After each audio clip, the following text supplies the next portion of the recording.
sem mais delongas, eu já gostaria de anunciar a presença aqui do professor Cleiton Maranhão. Desculpe, professor Cleiton, aí, esse pequeno atraso na nossa continuidade, né, que são as ações, o senhor já acompanhou aqui as ações que nos interessam muito, porque é a grande novidade, né, desse seminário, poder trazer ao conhecimento público que essas ações já existem, né, mas é um prazer imenso poder recebê-lo, professor Cleiton Maranhão, nós que somos colegas de departamento, mas antes do que tudo, me permitam confidenciar que eu conheci o professor Cleiton Maranhão quando era promotor de justiça do Estado do Paraná, e eu, estudante de Direito na Faculdade de Direito de Curitiba, tive a oportunidade de fazer uma entrevista com o promotor de justiça Cleiton Maranhão sobre o Banco dos Réus no Tribunal do Júri. Ele me recebeu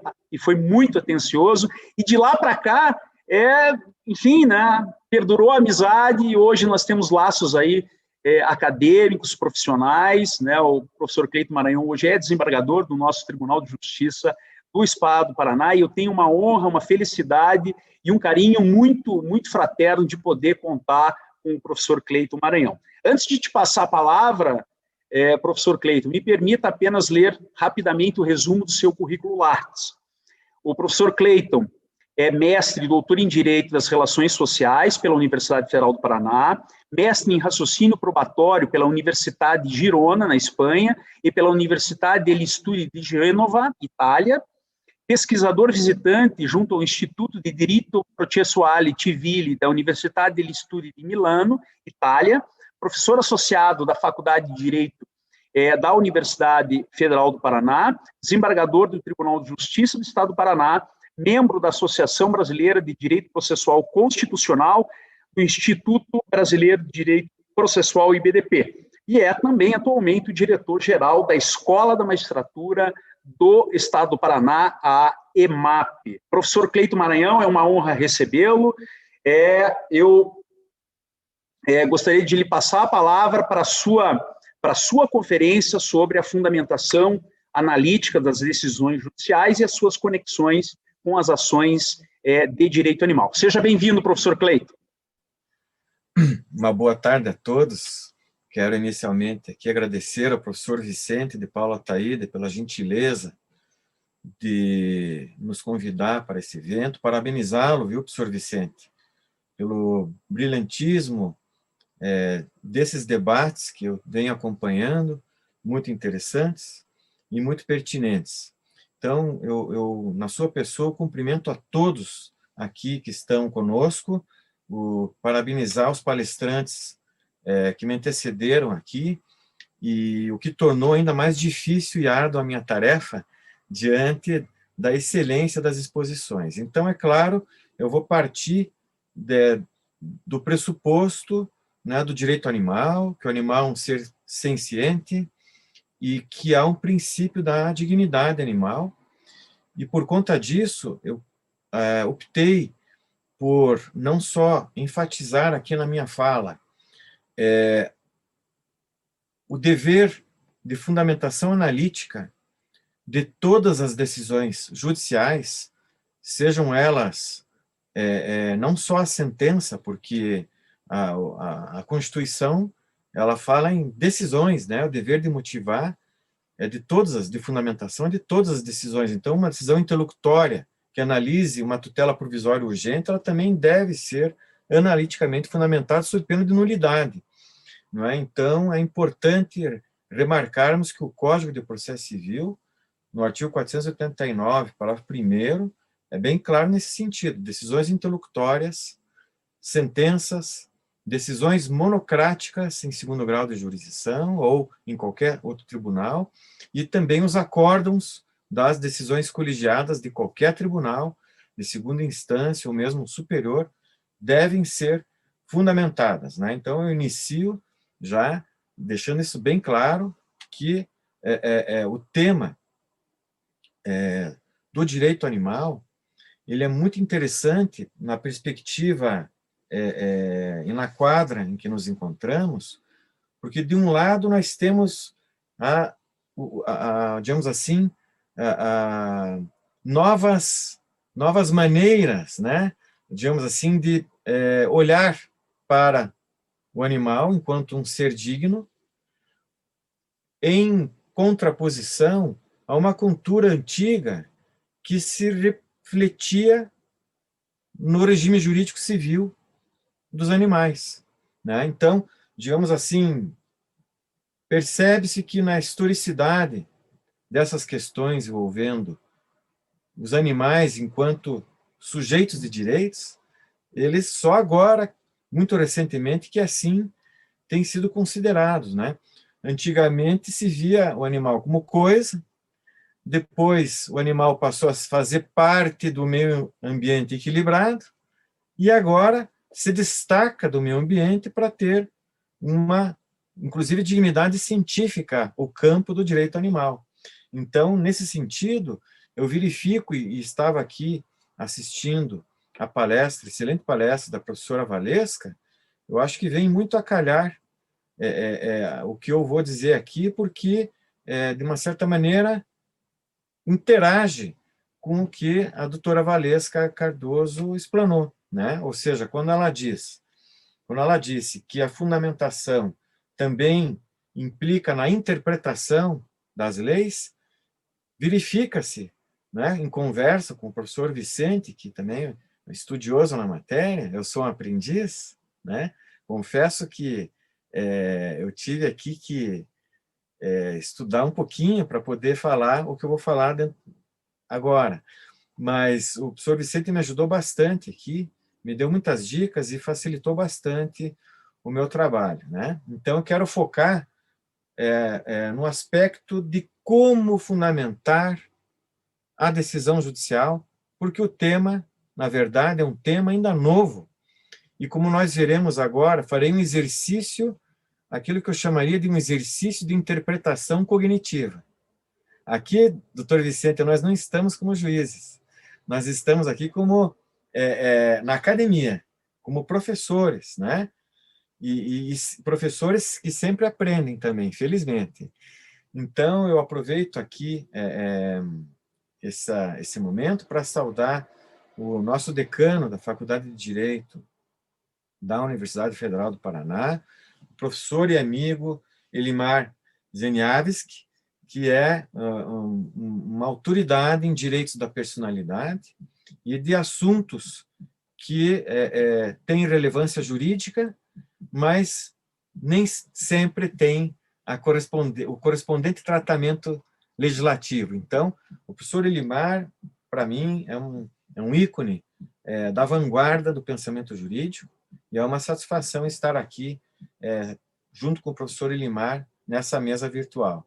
Cumprimento também a todas as professoras, professora Fernanda Medeiros, uma satisfação, professor Sandro Kozikowski, também a doutora Eveline Paludo, enfim, os pesquisadores que fazem parte do grupo de pesquisa junto com o professor Vicente, as pesquisadoras, uma honra muito grande para mim. Me perdoem por eventuais erros que eu venha aqui praticar, que certamente serão praticados, mas isso advém, certamente,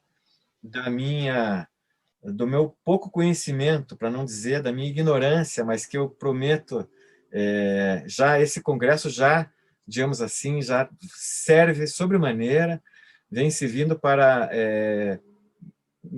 permitir que eu possa ter algum conhecimento nessa matéria, até porque me interessa também profissionalmente, ainda que eu não queira aqui fazer nenhum pré-julgamento, mas por certo é inevitável que, como julgadores também que somos, do outro lado da rua, digamos assim, quando nos depararmos com situações como essas, evidentemente que aqui já, de uma certa maneira, estaremos anunciando algum ponto de vista pessoal, né? Bem, então, falando sobre o dever judicial de fundamentação analítica nas ações com animais demandantes, eu iniciaria colocando algumas premissas, né? A Constituição Federal, artigo 23, inciso 9, as decisões judiciais devem ser fundamentadas, sejam elas interlocutórias, monocráticas, sentenças ou acórdãos.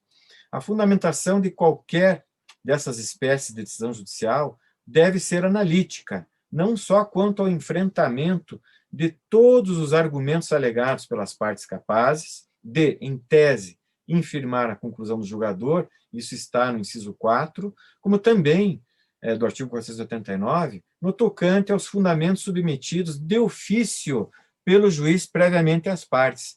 Eu aqui até quero ir além.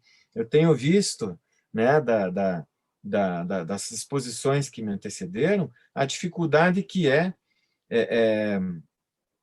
postular em nome dos animais e a fundamentação das decisões, por vezes, elas vêm com uma mera aplicação, digamos assim, do direito posto, que sabidamente ele é inadequado para a resolução dessas questões, seja no plano processual, como também no plano material, de maneira que eu vou além e digo que não só, portanto, é dever de fundamentação analítico daquilo que as partes alegam, né? Ou seja, o julgador ele tem que enfrentar esses argumentos quando eles forem capazes de infirmar a decisão.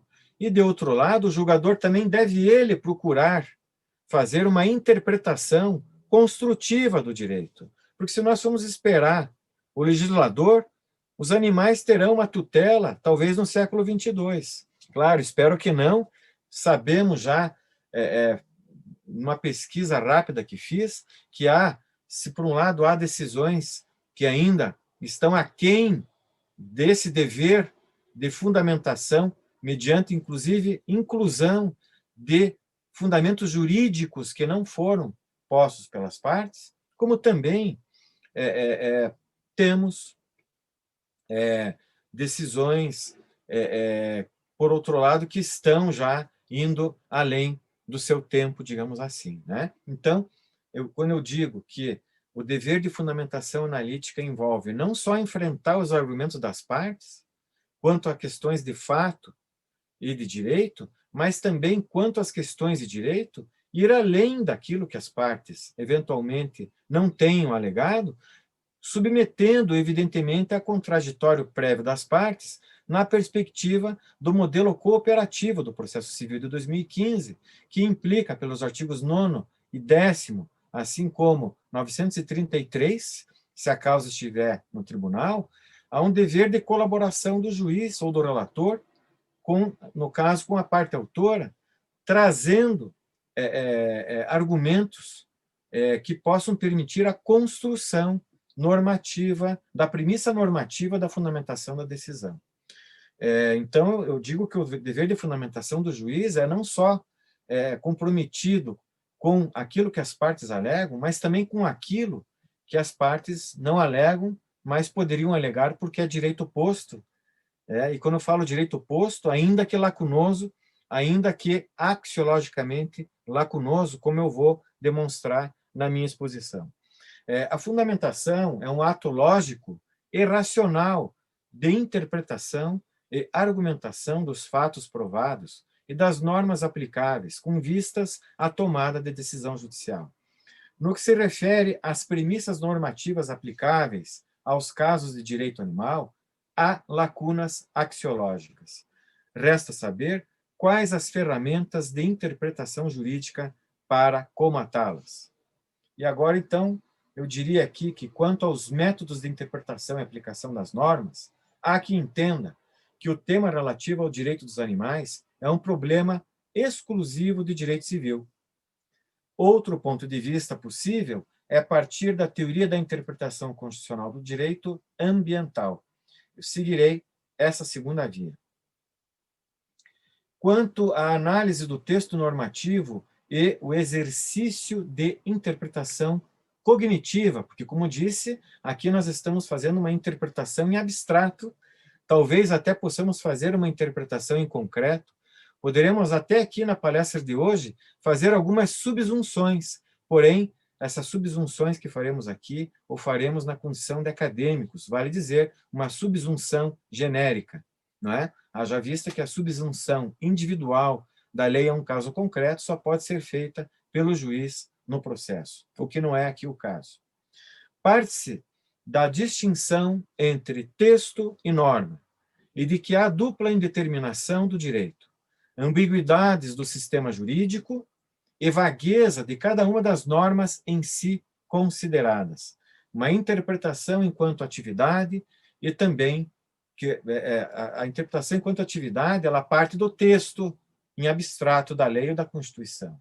E o resultado dessa atividade interpretativa resulta na norma. Então, a concepção que temos de norma é aquela que resulta, é o produto de uma atividade interpretativa. Interpretar é atribuir sentido ao texto.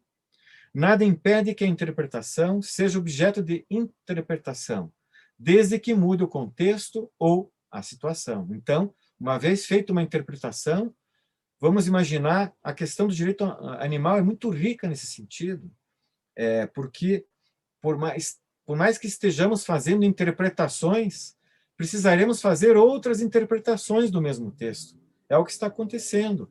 Verifica-se quando setores da jurisprudência têm uma visão mais literal, mais gramatical, mais, digamos assim, se limitando, quando muito, a interpretações em sentido estrito do texto, o resultado dessa atividade é um resultado de manter, de certo modo, os horizontes do legislador de anos atrás. Então, no que tange ao Código Civil, por exemplo, o Código Civil nós sabemos que ele foi projetado, começou a ser projetado em 1975. Os horizontes da sociedade que reverberavam nos horizontes do legislador de 45 anos atrás são diferentes dos horizontes da sociedade de hoje. E, portanto, não por outra razão, já se sabe que há muitos projetos de lei no Congresso Nacional em trâmite, objetivando dar um tratamento adequado ao ser animal enquanto um ser senciente. Por isso, sempre é importante revermos interpretações, revermos uma suposta jurisprudência consolidada, por mais que o nosso Código Civil tenha sido tenha entrado em vigor em 2002, lá já se foram também 18 anos, não é? Nós sabemos que muitas coisas já passaram, já mudaram, inclusive a temática aqui atinente ao direito animal. A interpretação cognitiva do texto supõe a existência e a identificação dos possíveis sentidos. Aqui eu estou me reportando a Hans Kelsen. Alguém poderia dizer assim, o professor aí está com uma proposta de direito alternativo. Nada disso. Eu faço questão aqui de dizer que meu marco teórico nessa fala aqui é o maior positivista de todos, Hans Kelsen, positivista, normativista, mas que era um positivista que, não obstante tenha defendido a teoria pura, ou seja, entendia que não se deveria, não era assunto daquilo que ele pretendia, né, uma pretensão de ciência jurídica, não seria assunto da ciência jurídica tratar de valores ou dos fatos sociais. Pois, mesmo assim, ele, no famoso capítulo 8 da sua teoria pura do direito, defendia a ideia da moldura normativa. E é disso que eu estou tratando aqui. A interpretação cognitiva do texto em sentido kelseniano supõe a existência dentro da moldura e a identificação dos possíveis sentidos da norma. É claro que aí eu preciso agregar às ideias de Hans Kelsen ideias contemporâneas da filosofia analítica e da chamada Escola de Gênova, na qual eu desenvolvi pesquisas a respeito da interpretação do direito. E, segundo a Escola de Gênova, não só é possível, e que é um método de pensamento analítico e, portanto, rigoroso, dos conceitos e das coisas. Portanto, segundo Ricardo Guastini, por exemplo, não é? Num texto em que ele faz uma diferenciação entre interpretação jurídica e construção jurídica, é fato que, quando o intérprete, num primeiro momento, identifica, a partir do texto, vários mais de um sentido possível, essa é uma interpretação cognitiva em abstrato. É possível que isso aconteça. Aliás, é do conhecimento da linguística que nenhum texto é dotado de clareza e precisão. Por mais que se defenda, e essa foi uma pretensão, sem dúvida alguma, do positivismo clássico, entender que o ordenamento jurídico seria uno, coerente e completo, ou uno, completo e coerente. Não é possível que isso aconteça, porque desde que estamos em culturas linguísticas em que houve a tradução da fala e da comunicação por intermédio de signos, que são convenções humanas, a única linguagem precisa que adveio dessa maneira lógica de representar a comunicação oral em comunicação escrita foi a linguagem da matemática. Fora a matemática, não há uma linguagem que seja precisa e, portanto, não há uma linguagem moderna, contemporânea, que não tenha indeterminação, que não contenha ambiguidades, que não contenha um espaço irredutível de indeterminação ou vagueza, como diriam os professores genoveses. Sendo assim, por vezes, num caso concreto, será inevitável que o intérprete, e esse intérprete do caso concreto e que decide é o juiz, mas aqui hoje nós estaremos fazendo uma interpretação concreta não decisória, sem dúvida alguma aqui verificaremos dentro de pouco que da análise do texto constitucional nós podemos extrair mais de um significado no que tange o direito animal. E qual deles nós vamos escolher?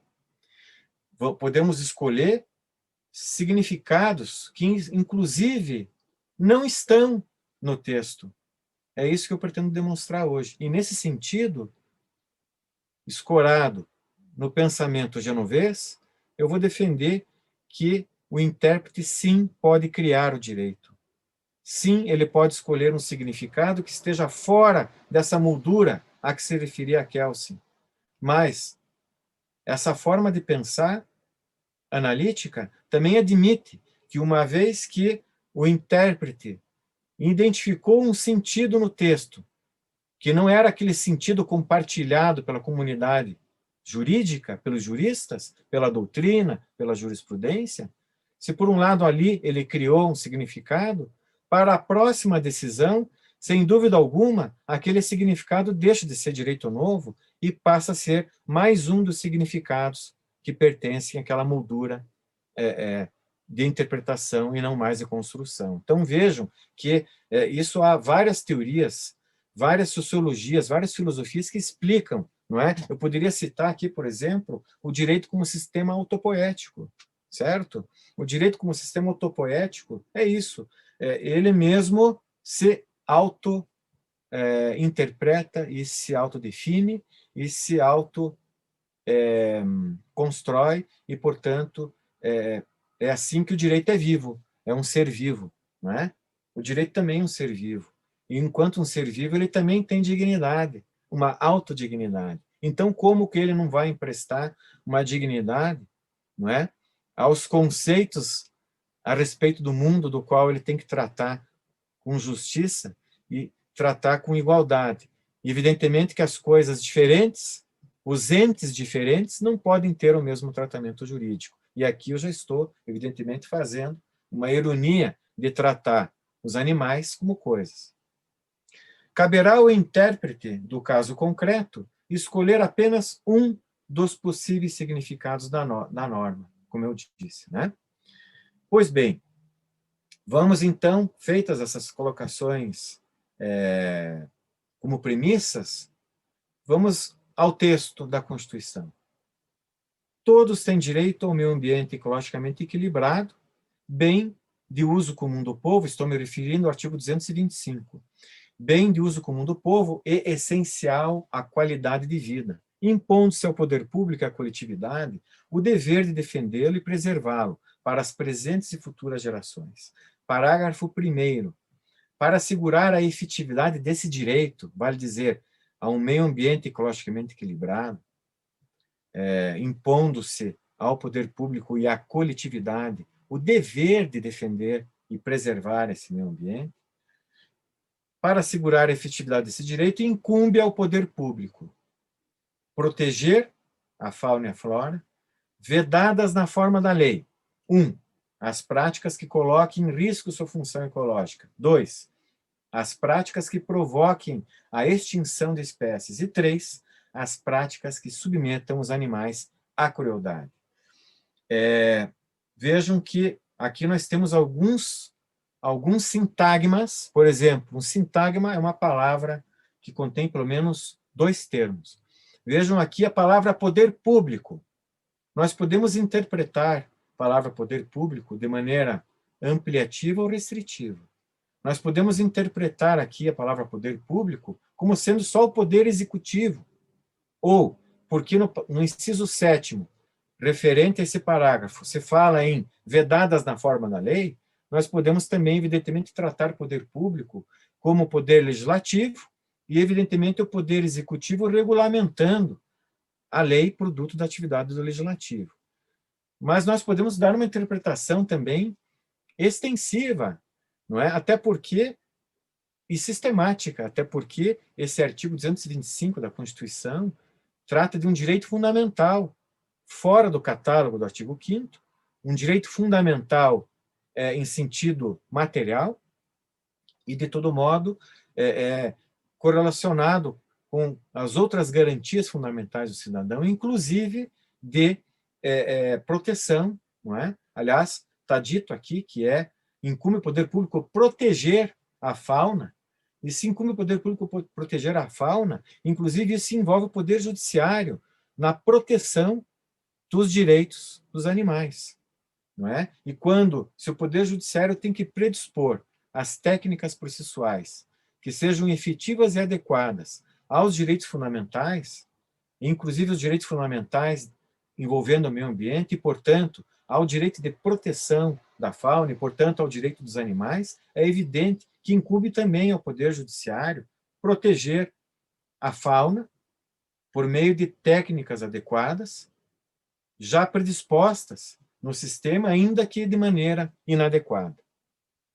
Eu quero também enfatizar que, de outro lado, a legislação infraconstitucional que trata da fauna e do meio ambiente, ela tem uma regulação apenas parcial. Então, verifico que o nosso sistema jurídico, constato que o nosso sistema jurídico ele é lacunoso, sobretudo no que tange a uma proteção efetiva e adequada dos animais. Eu pretendo aqui, então, apenas referir que a lei federal que regulamenta o artigo 225 é a Lei Federal 9.985 de 2000. E o que ela trata ali para aquilo que nos interessa, que é uma judicialização efetiva e adequada do direito animal? Nada. Então, vejam, só por esse argumento eu já demonstro que a lei que a Constituição determinou como lei regulamentadora do artigo 225 para proteger a fauna, é uma lei inadequada, porque ela não trata de todo o âmbito de proteção da fauna, em especial, seja atribuindo aos animais a condição de seres dignos de tutela jurisdicional, como também não regulando adequadamente outras tantas questões decorrentes no próprio plano material do direito animal. A Lei 9.985, ela institui o Sistema Nacional de Unidades de Conservação da Natureza, ou seja, o foco do legislador ao regulamentar a proteção da fauna foi apenas na perspectiva do meio ambiente equilibrado. Então, por isso que eu digo, a quadra científica, né, do direito animal enquanto direito material, ainda se destacando do direito ambiental por viés hermenêutico e, via de consequência, a dificuldade que as entidades de proteção dos animais encontram de procurar fazer valer de maneira autônoma o direito animal em juízo. Decorre, antes de tudo, ainda da construção da autonomia do direito animal em relação ao direito ambiental. Isso reflete aqui na lacuna, que é uma lacuna técnica. Quando nós temos 3 tipos de lacuna, segundo a doutrina: lacuna técnica, lacuna normativa e lacuna axiológica. Aqui eu já demonstro que há uma lacuna técnica, porque o direito animal ainda não foi regulamentado pela Constituição, pelo legislador infraconstitucional. Nós temos, né, professor Vicente, iniciativas de alguns estados, né? Paraíba tem um Código de Direito Animal, Rio Grande do Sul tem um código ambiental, mas que regula o direito animal com alguma profusão. Alguns outros entes federados, que eu não estou citando aqui por mero desconhecimento, mas certamente aqui ou ali nós temos alguma regulação nos estados, quiçá até em algum município. O fato é que nós precisamos de normas gerais, aquilo que diz respeito, portanto, à matéria de direito civil, não é? A capacidade de sujeição de direitos por parte do animal. Esse realmente é um tema de direito civil. Só a lei federal pode versar sobre isso, não é? Eu sei que o professor Vicente tem um estudo profundo, crítico, sobre um julgamento do Tribunal de Justiça da Paraíba, numa ação direta de inconstitucionalidade do Código Paraibano de Direito Animal. Mas ali há alguma outra dificuldade de inconstitucionalidade formal que, digamos assim, infelizmente, eu prefiro defender aqui, nessa minha palestra, a possibilidade do juiz construir o direito do que defender que cabe à Assembleia Legislativa do Paraná editar um código animal, porque o risco de inconstitucionalidade é maior. É papel do juiz, na omissão do legislador federal, comatar as lacunas axiológicas. Então, se eu estou defendendo aqui que o juiz pode criar o direito, assim eu faço por conta da eficácia vertical dos direitos fundamentais que recaem sobre o juiz. Eu acho muito mais seguro dizer que cabe ao juiz legislar, no caso concreto, enquanto for omisso o Congresso Nacional, do que defender que essa lacuna axiológica, e mais do que isso, essa lacuna técnica, não é? Nós podemos encontrar a lacuna, várias lacunas aqui em matéria de direito animal, seja ela técnica, porque não há uma normas gerais de direito animal no Congresso Nacional, ainda aprovados.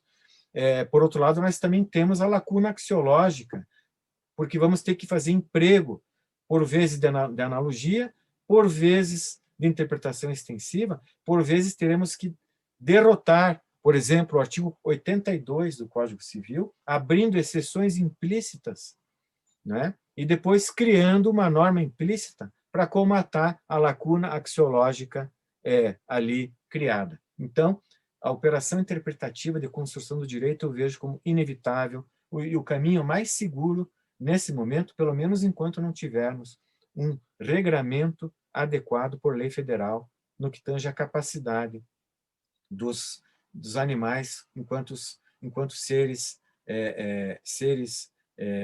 sencientes. Eu digo aqui também que, de outro lado, se de um lado nós temos uma regulamentação constitucional de viés meramente ambiental, portanto, protegendo o animal naquele paradigma do animal igual a coisa, que não é, eu vejo que as outras leis federais que protegem a fauna na perspectiva do direito penal, na perspectiva, digamos assim, da crueldade, né, da crueldade impingida aos animais, né? A Constituição ela também determina que incumbe ao poder público, e aqui, sobretudo ao legislativo, e só ao legislativo, aqui não há como o judiciário legislar em direito penal, não há como, mas o legislativo isso ele já fez. Quando o inciso 7º do artigo 225 da Constituição determina incumbir ao poder público vedar na forma da lei práticas que submetam os animais a qualquer tipo de crueldade, verifico aqui, de um lado, a Lei de Política Nacional do Meio Ambiente, artigo 15, que tem um tipo penal contra o poluidor que expõe a perigo a incolumidade animal ou que torne mais grave a situação de perigo existente quanto à incolumidade animal. Tem esse tipo penal, artigo 15 da Lei Federal 6.938 de 81. E depois disso, nós temos a Lei de Crimes contra a Fauna. Lei de Crimes contra o Meio Ambiente tem um capítulo de crimes contra a fauna, a Lei Federal 9.605 de 99. Eu enfatizo aqui o artigo 32. Praticar ato de abuso, maus tratos, ferir ou mutilar animais silvestres, domésticos ou domesticados, nativos ou exóticos. Detenção de 3 meses a 1 ano, e se tratar de cão ou gato, reclusão de 2 a 5 anos. Lei recente do 14.064 de 2020. Pois bem, vejam que aqui a legislação penal, sem dúvida alguma, importante, mas focando mais na proteção da fauna, na ótica daquilo que pior pode ter para um animal, que é atos de crueldade, sem dúvida alguma. Isso não quer significar que os animais dignos que são não mereçam uma tutela de outros tipos.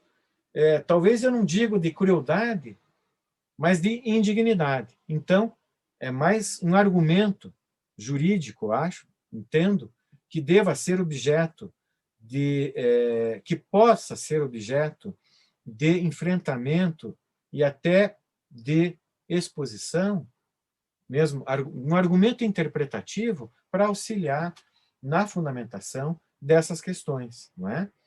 Se a Constituição tutela o mais grave, ou mais, que é proteger os animais da crueldade, significa que os animais têm dignidade, significa... E por quê? Porque os animais são seres sencientes. Se os animais são seres sencientes, ou seja, se eles têm consciência, né, e sensibilidade, então é claro que qualquer outra situação envolvendo o animal, não só situações extremas de crueldade, mas outras situações não menos dignas do que a integridade física do animal, não é? Existencial do animal, mas também por conta da sua convivência com seus tutores, por exemplo, desde que não se trate de tutores que maltratem, evidentemente. Mas nós sabemos que a grande maioria dos tutores, das pessoas que têm, por exemplo, um animal de estimação, não é? Cão, gato, por exemplo, sabemos como há afeto, não é? Como são importantes. Tanto os animais são importantes para os seres humanos, não é? Como os animais enquanto seres não humanos, como também eles são importantes, né? Eles são importantes para os seres humanos e os seres humanos também são importantes para eles. Não é à toa que tem o ditado, né? Eu diria até aqui uma máxima de experiência, para trazer um pouco para o plano do processo, né?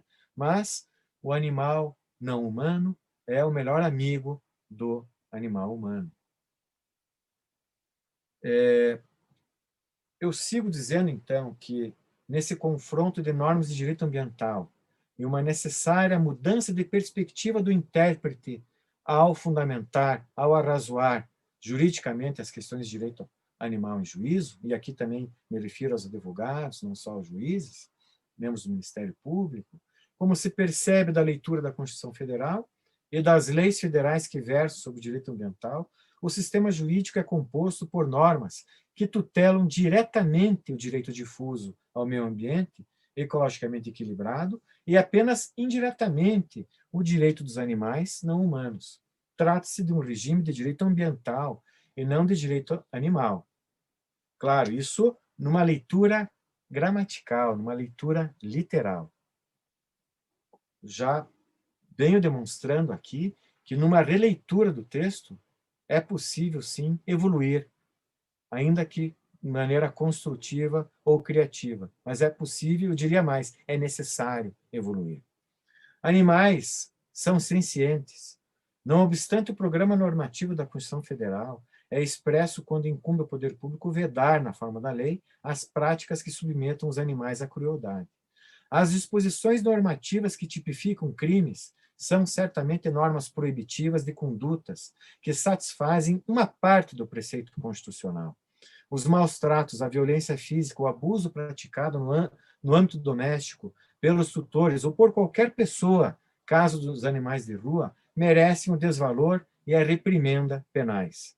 Todavia, a esfera de dignidade animal não se circunscreve somente aos atos de crueldade. É isso que esperamos nas decisões, nas fundamentações. Esse tipo de asserção. A necessidade de se tutelar a natureza senciente dos animais, não humanos. Se a ciência reconhece que os animais têm sensações e sentimentos conscientes, por decorrência a outras formas de indignidade, que todavia não adentram ao âmbito de proteção do tipo penal objetivo. Por exemplo, subtração do convívio de um dos seus tutores, no caso de separação ou divórcio. Uma das hipóteses que tem tido reconhecimento de tutela na jurisprudência brasileira recente. Encontrei algumas decisões no Tribunal de Justiça de São Paulo a esse respeito. Não há a negar que seria ato de indignidade também para com o animal proibir o direito de visita nesses casos. Em priscas eras do Código Civil, imaginava-se que o animal seria coisa a ser partilhada, como se bem móvel fosse. Mas a sociedade atualmente não compactua com esse ponto de vista. Animais não são coisas. O Código Civil brasileiro regula 4 grandes temas: o fato jurídico, a situação jurídica, pessoas e coisas. Abstraindo o fato e a situação, pessoas são as naturais e as jurídicas. Tudo mais na ótica literal, gramatical, numa primeira semântica, numa semântica já desatualizada do texto do Código Civil, tudo mais seriam coisas, inclusive os animais de que tratamos hoje. Com efeito, o artigo 82 do Código Civil tem a seguinte redação: são móveis os bens suscetíveis de movimento próprio, ou de remoção por força alheia, sem alteração da substância ou da destinação econômico-social.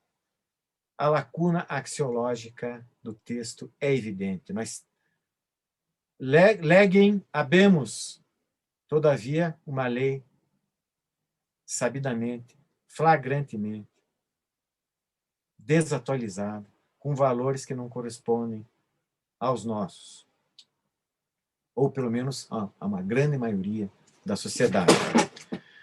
Nesse contexto, então, detectada seja a lacuna técnica, seja a lacuna axiológica, e até, por que não dizer, lacuna normativa, porque é muito mais do que fazer aqui uma interpretação construtiva da Constituição, ou mesmo do artigo 82 do Código Civil, fato é que nós precisamos mesmo de um código ou de um estatuto dos animais, um estatuto de proteção dos animais.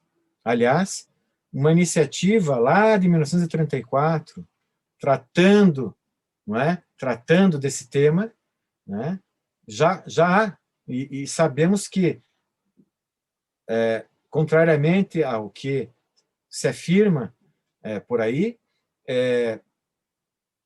esse estatuto de 1934 é um estatuto que está em vigor. Mas, de todo modo, nós precisamos de um novo estatuto, não é? E, de todo modo, partindo do suposto que existe a lacuna, pelo menos axiológica, o artigo 141 do Código de Processo Civil traz uma regra antiquíssima. O juiz decidirá o mérito nos limites propostos pelas partes, sendo levedado conhecer de questões não suscitadas a cujo respeito a lei exige iniciativa de parte. Como eu disse agora há pouco, isso não significa, não é, que o juiz não possa ele trazer fundamentos jurídicos, até porque, pelo artigo que vem antes desse, que é o artigo 140, o juiz não se exime de decidir sob alegação de lacuna ou obscuridade do ordenamento jurídico. Ora, se assim é, se mesmo diante de lacuna é dever do magistrado fundamentar a sua decisão, eu sigo no meu raciocínio. Pois bem, partindo do suposto, então, que nós temos pelo menos uma lacuna axiológica, qual é o caminho racional e jurídico a ser seguido? Aquele indicado pelos artigos 4º e 5º da Lei de Introdução às Normas de Direito Brasileiro. E o artigo 4º diz o seguinte: quando a lei for omissa, o juiz decidirá o caso de acordo com a analogia, os costumes e os princípios gerais de direito. E o artigo 5º acrescenta: na aplicação da lei, o juiz atenderá aos fins sociais a que ela se dirige e às exigências do bem comum, e não há negar que o meio ambiente, onde se insere também, mas não só o direito animal, a fauna, a flora, é algo que tem um fim social e trata-se também de interesse comum, portanto, da sociedade, da comunidade. Se é assim, então, vamos verificar de que maneira vamos resolver algumas dessas lacunas axiológicas, que são várias, né? Evidentemente que eu não vou aqui fazer um catálogo das lacunas axiológicas, vou apenas partir do suposto que o caminho seguro para interpretar e motivar e justificar a tutela dos direitos animais numa decisão judicial deve partir da ideia de uma lacuna axiológica. Sendo assim, nós podemos tanto empregar na omissão da lei, diz o artigo 4º da LINDP, a analogia, os costumes e os princípios gerais de direito. Eu ficaria aqui, inclusive, partiria da analogia, onde for possível uma interpretação extensiva, não sendo possível, seguindo a ordem do legislador, aos costumes, poderíamos verificar aquilo que as máximas de experiência, né, aquilo que é compartilhado na comunidade e, se isso ainda for insuficiente, princípios. E se nós não encontramos um princípio, nós vamos criar um princípio. É isso mesmo, meus caros. Nós vamos inventar agora um princípio, porque nós podemos fazê-lo, é uma regra de interpretação. Então, partindo para as técnicas de interpretação jurídica, constatada a lacuna axiológica no e do direito animal, é preciso fundamentar analiticamente as decisões judiciais a partir desse déficit da premissa normativa, enquanto um silogismo, não é? Com vista ao preenchimento dessa lacuna por meio da criação de norma implícita. Além disso, calha construir uma hierarquia normativa no ordenamento. Calha construir uma hierarquia normativa no ordenamento, por meio do reconhecimento do princípio da dignidade animal. Aliás, não fui eu que inventei esse princípio. Eu fui apenas enfático aqui. O princípio da dignidade animal, ele já vem, inclusive, sendo citado em decisões e é uma construção doutrinária do direito animal. Ora, uma das técnicas de construção jurídica é justamente criar hierarquias normativas. Como que eu crio uma hierarquia normativa? Eu crio um princípio, porque o princípio está acima de qualquer regra, norma-regra.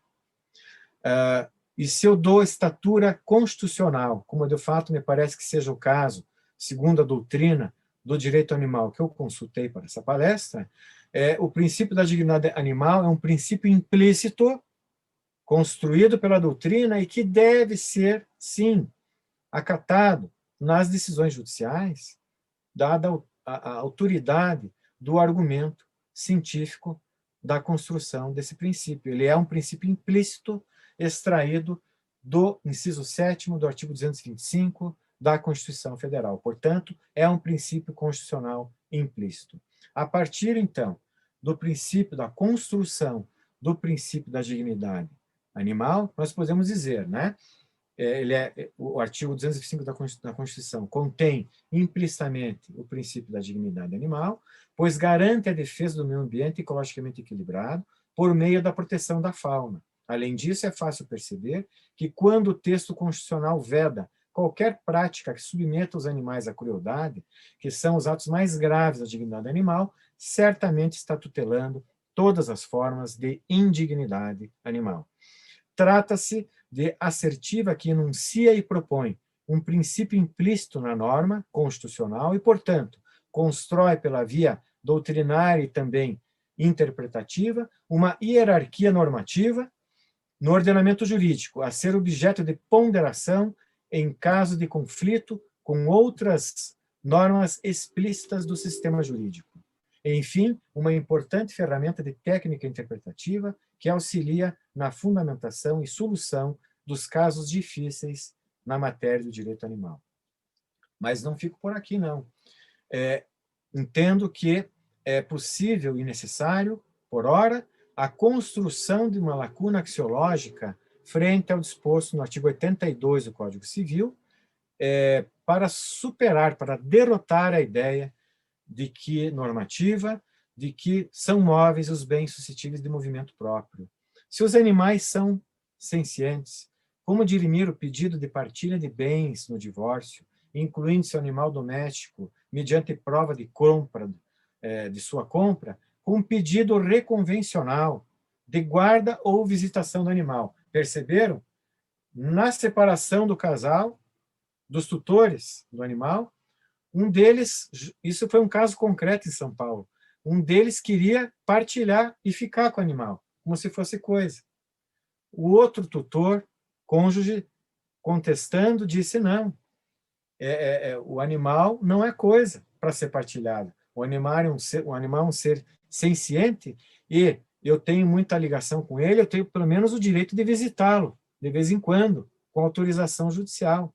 Não é? Então, vejam, um tratou o animal como um direito das coisas e o outro tratou o animal como deve ser tratado, como um ser senciente e, portanto, integrante da chamada família multiespécie. Uma questão de direito de família, não uma questão de direito das coisas. Vejo, então, aqui a importância da construção da lacuna axiológica com esse tipo de argumento. Ok, está criada a lacuna axiológica. Como é que agora nós vamos colmatar essa lacuna axiológica? Prosseguimos, então, no raciocínio interpretativo, agora partindo para a criação de uma norma implícita que seja adequada e justa para o caso concreto. Se a solução do caso for, como deve ser, pelo reconhecimento do bem-estar animal, assim como do interesse jurídico de ambos os coautores na guarda compartilhada do animal ou na guarda unilateral com resguardo do direito de visita, houve aqui o reconhecimento da lacuna axiológica, norma regulando de modo inadequado o caso, no caso, artigo 82 do Código Civil, tratando o animal como coisa suscetível de propriedade e partilha, quando eticamente dever-se reconhecê-lo como ser vivo senciente e, portanto, com direito de ser visitado e de ter convívio com seus cotutores, apesar de separados. Conflito normativo pelo critério hierárquico. Vejam que o decreto 24.645 de 34, que é o Estatuto dos Animais, mas por ser decreto, um decreto do ministro da Justiça, recente, relativamente recente, entendeu por revogar esse decreto. E aí surge a discussão. É porque esse decreto ele prevê, no artigo 2º, que o animal ele pode ser representado em juízo não só pelos tutores, como também por a Associação de Proteção de Animais e ainda pelo Ministério Público. Vejam, uma lei de 1934, já com uma visão de representatividade. Eu percebo que o que se quer hoje é mais. O que se quer hoje é que o animal, como ser senciente, tenha capacidade, seja sujeito de direitos e, portanto, possa, em nome próprio, estar sendo parte, digamos assim, no processo judicial. Mas, de todo modo, a representação não é de todo inadequada, e se partimos do pressuposto que essa norma está em vigor, como eu acredito que esteja, porque ela há de ser recepcionada pela Constituição de 88 como lei federal, por tratar de meio ambiente, de questão ambiental, e por tratar, sobretudo, de temas atinentes à capacidade de representação, que são temas de direito civil, sobretudo, com repercussão na legitimação ad processum, que é tema de processo, ambos só podendo ser versados por lei federal. Evidentemente que esse decreto de 34 veio de ser recepcionado pela Constituição de 88 como uma lei federal. Então, um decreto posterior à Constituição não poderia ter revogado esse decreto e, portanto, ele está em vigor segundo regras de interpretação de leis em conflito no tempo. Então, é preciso também levar em consideração esse critério hierárquico normativo, que é um critério que resolve o conflito de leis no tempo, que tratam sobre o mesmo assunto. Aqui um aspecto formal, portanto, né? Eu sigo aqui concluindo que a legitimidade ativa das associações de defesa de animais é claramente prevista no artigo 1º da Lei de Ação Civil Pública, seja tratando o direito dos animais como uma questão de meio ambiente, inciso 1, seja tratando a questão dos direitos dos animais como outros interesses difusos, né? Certamente a tutela da fauna e a tutela dos animais é um interesse difuso e, portanto, cabe à ação civil pública, e se cabe à ação civil pública, também temos aqui a possibilidade de substituição processual por parte das associações de defesa dos animais e também por parte do Ministério Público. Isso sem prejuízo da representação a que se refere o decreto 24.645 e 34. E digo mais, basta a tutela de um animal para que seja legitimada a ação civil pública por parte dos colegitimados. Ok? Então, enfim, eu agradeço imensamente, me perdoem por ter me excedido no tempo, mas, de fato, o tema é muito interessante e eu fico muito feliz de poder estar contribuindo na construção dessas ideias. Muito obrigado. Obrigado, professor Clayton, pela dedicação, pelo estudo da matéria, nos surpreende sempre, né? O senhor, como um grande processualista, também domina o direito material, porque nós sempre trabalhamos em conjunto, né? O direito processual, ele não consegue viver sem o direito material, porque ele serve o direito material, ele é a realização do direito material. Mas, professor Clayton, só me permita, eu não posso deixar de fazer alguns poucos questionamentos que foram lançados aqui e que são diretamente relacionados à sua fala. Uma das questões mais rotineiras que dizem respeito a esse tema da fundamentação é a presença daquela em muitas decisões, especialmente decisões de embargos declaratórios, quando o juiz diz o tribunal não está obrigado a enfrentar todos os argumentos trazidos pelas partes, mas sim apenas indicar os elementos suficientes a embasar o seu convencimento. Professor Clayton, será que isso ainda é compatível com o novo Código de Processo Civil? Veja, por isso que eu fiz questão claro que não, né? O novo código, eu, na verdade, como eu considero isso, né? Até por conta do meu dia a dia, eu primo muito a minha atividade pelo exaurimento dos argumentos das partes na fundamentação das minhas decisões. Então, assim, desde que, antes do código, eu já me pautava dessa maneira, né? Eventualmente, por vezes acontece um erro humano, uma omissão na decisão, né? Às vezes questões até banais por conta do volume de trabalho que o judiciário hoje tem, a numerosidade, 80 milhões de processos em andamento, não é pouca coisa para 14 mil juízes, né? De todo modo, isso não é justificativa para que a fundamentação não seja analítica. Ela tem que ser analítica, sobretudo nas instâncias ordinárias, onde há debate sobre questões de fato, mas não só, né? Então, veja, é necessário enfrentamento, não tem como não enfrentar, porque a probabilidade da decisão ser injusta, de ser, eu não digo, para além da nulidade, é a injustiça da decisão, que é algo que me preocupa, né? Enquanto, digamos assim, professor de processo e um prático do direito na área do judiciário, né? Nas instâncias ordinárias. Então, me preocupa realmente muito isso, e eu velo e prezo muito por isso. Então, veja, antes mesmo da Constituição, para mim, as decisões já tinham que ser analíticas. Para mim, o Código de Processo Civil de 2015 não precisaria ter dito isso, é tão óbvio, não é? Num primeiro momento, isso pode ter causado alguma celeuma, mas os juízes, na sua grande maioria, percebem que as suas decisões já sempre foram analiticamente fundamentadas. Agora, é claro, quando vem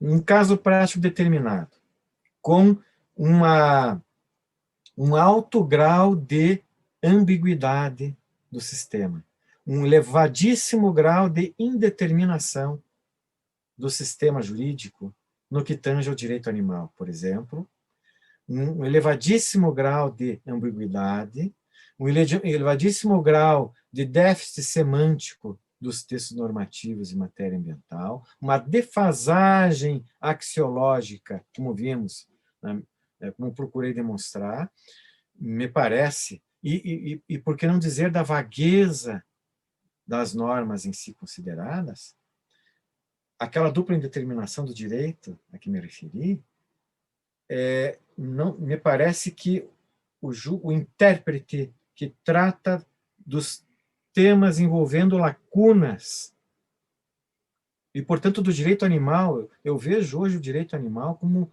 um melhor exemplo onde a fundamentação deve ser duplamente analítica, se me permite aqui a expressão. A fundamentação da decisão judicial em temas lacunosos do direito deve ser duplamente analítica. Espero ter respondido a pergunta. E só mais uma também, professor Cleiton, essa realmente é bem importante, aproveitando toda essa sua exposição sobre as lacunas, né? E a minha impressão, eu lembro, ouvindo a sua fala, lembrei do livro do Norberto Bobbio sobre positivismo jurídico e a teoria do ordenamento jurídico dele, né? É magistral, a gente lê essas... tem que ler e reler, porque elas realmente nos possibilitam ter essa visão bem mais aprofundada, né, do ordenamento jurídico e das suas funcionalidades. Agora, a questão final, professor Cleiton, e quando, ainda sem discutir a questão de inconstitucionalidades, mas e quando o ordenamento jurídico ele não apresenta lacuna, como, por exemplo, o Estado do Rio Grande do Sul, né, como o senhor bem pontuou, e como alguns foi pontuado no painel anterior, ele tem a lei local afirmando não só que os animais são sujeitos de direitos, né, pelo menos os animais de estimação são sujeitos de direitos, como eles têm o direito à tutela judicial com essa expressão utilizada na lei local. E quando, assim, a lei é absolutamente clara e sem entrar na discussão da possibilidade ou não do Estado assim legislar, mas como é que fica daí a fundamentação para enfrentar uma situação como esta, em que a lei, pelo menos aparentemente, não tem essa lacuna, quando ela afirma que o animal é sujeito de direitos e que tem o direito à tutela jurisdicional? Fica para o juiz mais fácil? Veja, eu acabei complexificando um pouco o tema, confesso, mas é que eu trabalho muito com controle de constitucionalidade como desembargador no órgão especial do Tribunal de Justiça. E nós temos lá muitos casos envolvendo inconstitucionalidade de lei municipal ou lei estadual frente à Constituição do Estado, e inclusive por conta de normas de reprodução obrigatória da Constituição Federal na estadual, ainda que de caráter implícito, evidentemente que, por vezes, nós nos deparamos com situações envolvendo um excesso legislativo no âmbito, não no âmbito formal, mas no âmbito material, ok? Mas abstraindo isso, no que tange ao direito animal, eu diria o seguinte, por isso que eu digo assim, olha, se nós podemos ou mais, na verdade, eu fui além para dizer que não calha, não há porquê o intérprete suscitar uma inconstitucionalidade de leis locais nesse tema, porque elas têm uma finalidade nobre. Axiologicamente, elas estão de acordo com os sentimentos da sociedade. Eu acho que não conviria, né, fazer juízos de inconstitucionalidade dessas leis, muito embora, reconheço, é necessário uma construção para tê-las como... eu não vejo dificuldade também de construir teses de constitucionalidade dessas leis, tá? Não vejo. Porque, assim, em meio ambiente, os 3 entes federados são competentes para legislar, então, podemos muito bem dizer que se trata de um estatuto, né? O Estatuto do Direito Animal, ele, nesse tocante, não pode ter uma natureza de direito civil, ele tem uma natureza de direito ambiental, então, eu não vejo dificuldade nenhuma. Aliás, eu não vejo inconstitucionalidade nenhuma, para ser bem sincero. E nós estamos defendendo, inclusive, que exatamente no mesmo artigo constitucional que estabelece a competência legislativa concorrente para direito ambiental, estabelece proteção da fauna, né? Então, a possibilidade de se afirmar que o direito animal é de competência legislativa concorrente e que a atribuição de direitos como técnica de proteção, né, pode ser objeto de legislação dos estados.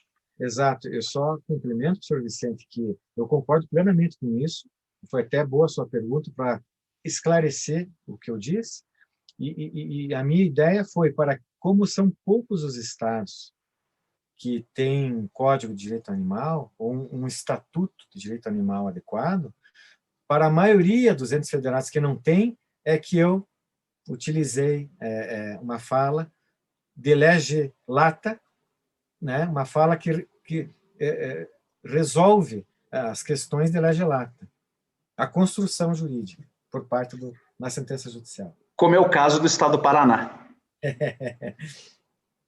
Muito bom. Muito obrigado, professor Cleiton Maranhão. Todos nós agradecemos imensamente a sua contribuição, um tema relevantíssimo que está borbulhando nessas ações de judicialização, especialmente nessas ações em que os animais estão figurando no polo ativo, né? E nós esperamos realmente que essas suas lições doutrinárias possam orientar os caminhos da nossa jurisprudência e os primeiros precedentes de direito animal, admitindo a capacidade de ser parte dos animais, venham, quem sabe, do Tribunal de Justiça do Paraná. Muito obrigado, professor Cleiton. Por favor, fique conosco, porque nós já sem nenhuma interrupção, já vamos ouvir a palestra do professor Sandro Marcelo Kozikowski,